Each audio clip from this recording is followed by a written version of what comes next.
29 octobre 2003. Take-Two et Rockstar Games sortent de deux très grosses années, 2001 et 2002, avec notamment la publication de deux jeux désormais légendaires, GTA 3 et GTA Vice City. Pour le premier, c'est tout simple. Il a changé à jamais la manière de faire des open worlds et dont les codes sont aujourd'hui toujours respectés dans les nouvelles productions. Quant au second, c'est ce qu'on peut appeler un succès critique au sens le plus complet du terme. Je connais pas grand monde qui n'ait pas aimé le jeu à l'époque. Tout le monde se prosternait devant le génie de la franchise GTA. Rockstar amorçait avec sa licence à succès une fulgurante ascension à la tête du marché vidéoludique. Et en ce 29 octobre, Take-Two annonce lors d'une conférence de presse qu'un GTA censé clôturer la trilogie PS2 était en préparation pour fin 2004. Et s'il était légitime pour les joueurs ainsi que pour la presse de penser que le jeu allait, comme ses aînés, jouir d'un succès critique et financier, je pense que personne ne s'attendait vraiment à l'ampleur que le jeu allait prendre dans les années qui suivront sa publication. Vous l'avez compris, cette semaine on parle de l'excellentissime Grand Theft Auto San Andreas.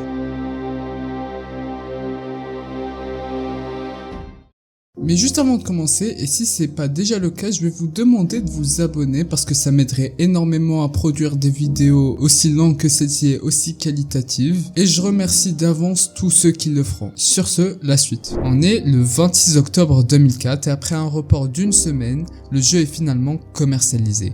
Grand Theft Auto San Andreas est en rayon. Ou en tout cas, c'est le cas pour la version PS2 car l'opus ne sortira qu'en juin 2005 sur Xbox et PC. Et c'est sur cette PlayStation 2 désormais légendaire que vous achetez le jeu. Enfin, plutôt qu'on vous l'offre, après de longues négociations. Vous prenez le disque, vous l'insérez dans la console, vous passez toutes les cinématiques, et à ce moment-là, il se passe un truc différent de d'habitude.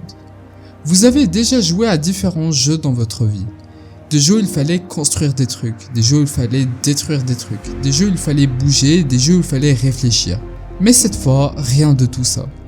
Vous êtes largué à Los Santos, dans l'état de San Andreas, une parodie de Los Angeles, et la première chose que vous retenez, la première chose qui vous frappe à l'esprit, c'est cette liberté. Vous pouvez juste tout faire, vous êtes désormais un citoyen américain. Vous pouvez tout faire comme dans la vraie vie. Marcher, courir, frapper, voler, conduire, et tout ça, c'est encore nouveau dans le jeu vidéo. Ça n'a été introduit qu'en 2001 par nul autre que cette même licence GTA à travers son troisième opus. Vous passez donc des heures et des heures enfermés dans votre chambre à juste conduire sur le beat-em californien, aveuglé par un crépuscule orangeâtre si caractéristique de l'état américain.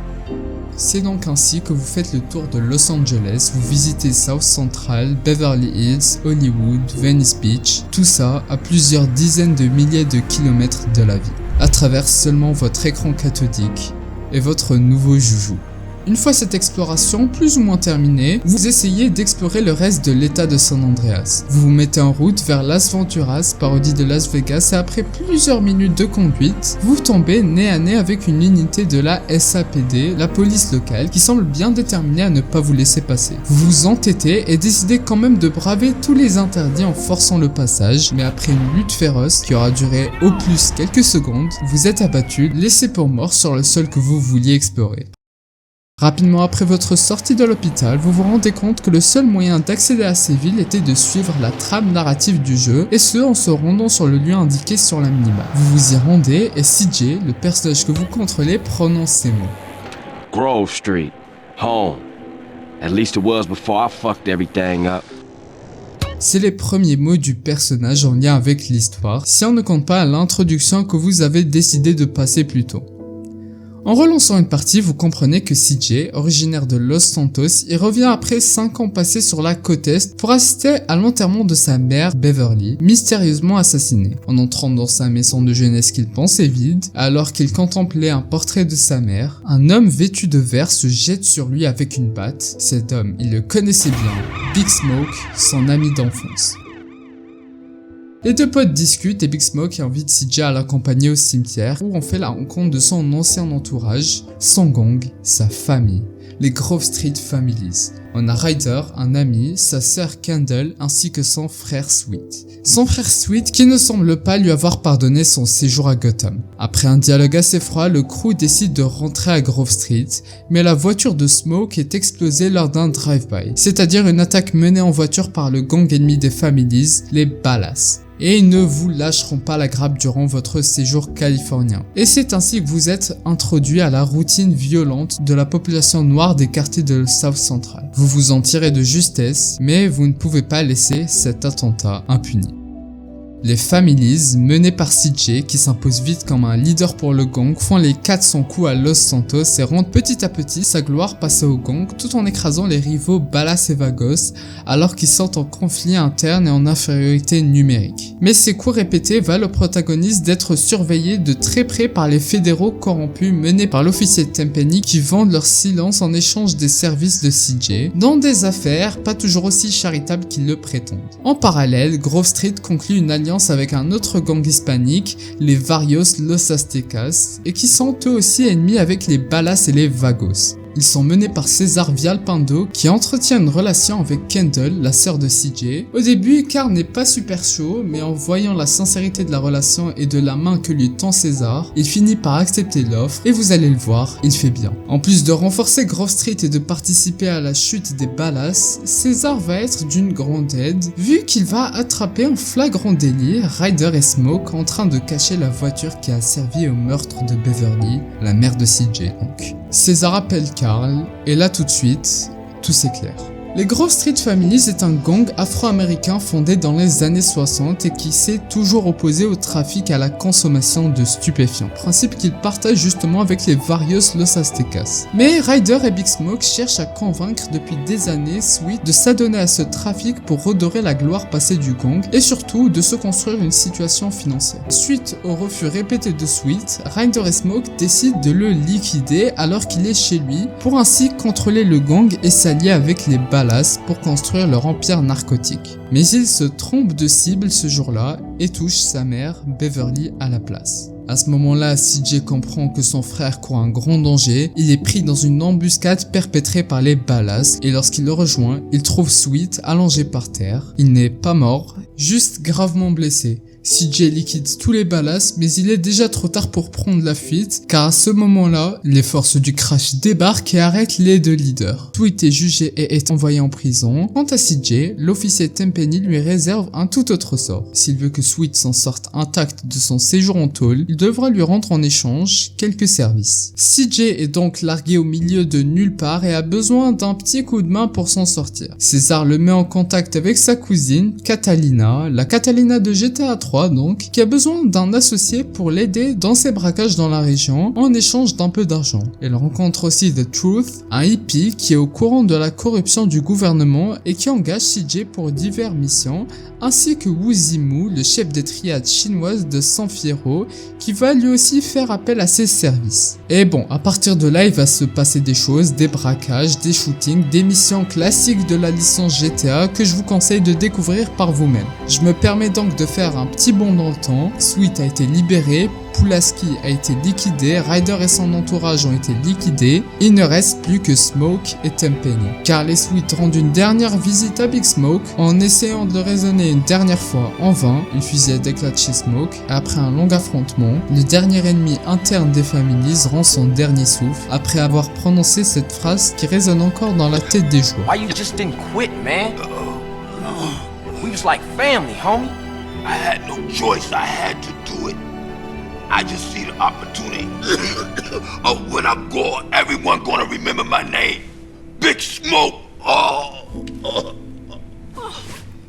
Il laisse donc derrière lui Carl, certes sans regret, mais non pas indifférent au triste sort de son gang et de ses amis d'enfance. Mais bon, faut vite se ressaisir parce que Tenpenny prend la fuite à bord d'un camion de pompiers, et après une longue course-poursuite impliquant toutes les unités du crash, le camion finit par se crasher à Grove Street. Tenpenny en sort mourant, la rue a gagné, les fédéraux corrompus ont perdu, et c'est la fin de Grand Theft Auto San Andreas. See you around, officer.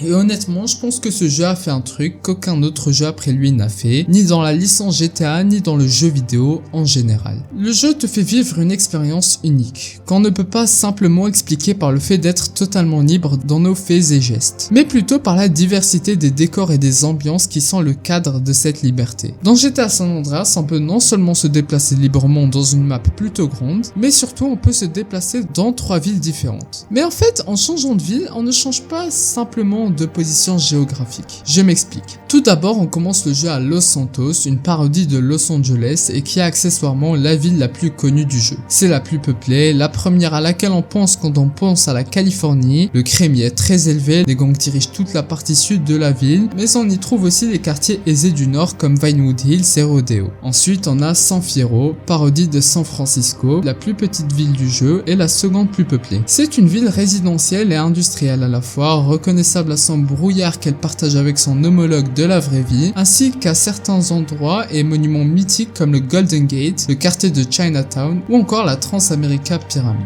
Et enfin on a Las Venturas, parodie évidente de Las Vegas. C'est la ville du péché, la moins peuplée des trois, mais peut-être la plus vivante à travers ses néons, ses lumières, ses hôtels et ses casinos. Le niveau de criminalité y est bien plus bas que dans les deux autres villes, même si le crime organisé et les triades y sont implantés à travers le monde de la nuit. Et en traversant ces trois villes, on traverse trois ambiances très différentes, qui nous font presque sentir dans trois jeux différents. Et ça, depuis San Andreas, je l'ai ressenti nulle part ailleurs. Aussi, le jeu nous fait constamment ressentir qu'on est à une autre époque. Le jeu pue les années 90, que ce soit dans le style des voitures, de la mode et des courants culturels, notamment le hip-hop, qui dicte très clairement le ton de l'opus. C'est d'ailleurs pas pour rien que CJ est afro-américain, Rockstar ayant voulu dépeindre les inégalités et discriminations raciales vécues par la population noire dans les années 90 aux US. Mais surtout, le jeu dénonce les violences policières faites à ces mêmes populations par l'intermédiaire du Crash, une unité de la police de San Andreas qui existe sous le même nom dans la vraie vie et qui a baigné dans de nombreux scandales impliquant de la persécution, voire des passages à tabac, dont le plus connu reste celui de Rodney King en 91 et qui a suscité des émeutes à Los Angeles. On peut donc assimiler cet événement au procès de l'officier Tenpenny, où il est chargé de multiples crimes mais il est déclaré non coupable après un abandon des charges dû à un manque de preuves, la plupart des témoins ayant mystérieusement disparu.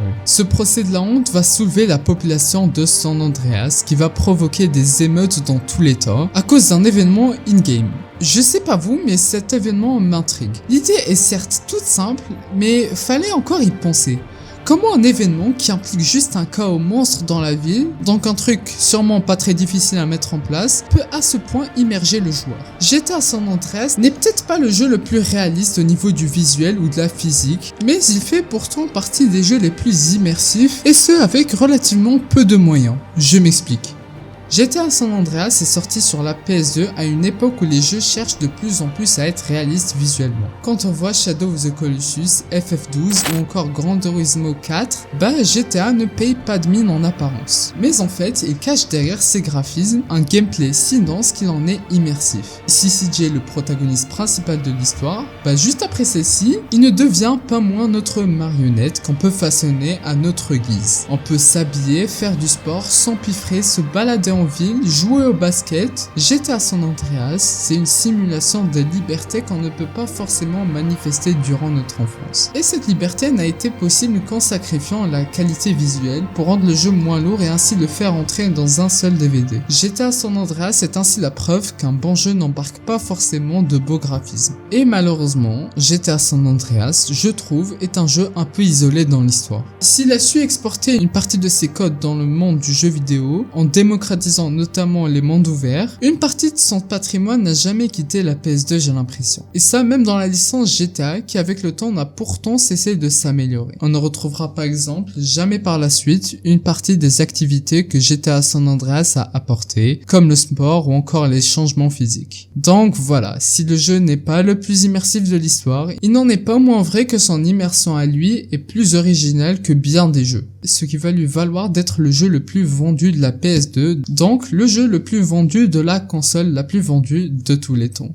Cet épisode est un peu différent de d'habitude, il est plus long et un peu plus recherché, mais ça me tenait vraiment à cœur de le sortir. Ça m'a pris pas mal de temps à l'écrire et à le monter, j'espère au moins qu'il vous a plu. Si c'est le cas, laissez un like, un commentaire histoire de discuter un peu et abonnez-vous, c'est gratuit, ça vous permet de rester notifié des prochaines sorties, en plus de m'encourager à sortir plus de vidéos et de meilleure qualité. Et moi j'espère vous retrouver prochainement pour une nouvelle chronique. Ciao!